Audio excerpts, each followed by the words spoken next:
how to unhide hidden photos on the iPhone 16 series. First, let's return back to the home screen by swiping up at the bottom of the screen. Then, from the home screen, tap on Photos. Now in the Photos app, we close this library view and then we scroll down. Now go down to the Utilities section. In here, tap on Hidden, and then it will ask you to use Face ID to unlock the album. Do so.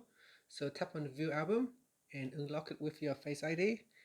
And from here, you can touch and hold on the pictures that you want to unhide.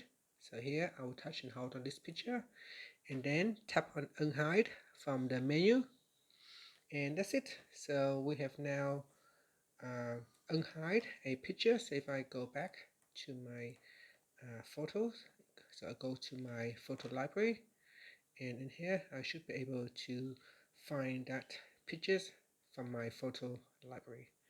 So that is the picture right there, and that's it. That is how you can unhide photos on the iPhone 16 series. Thank you for watching this video. Please like and subscribe to my channel for more videos.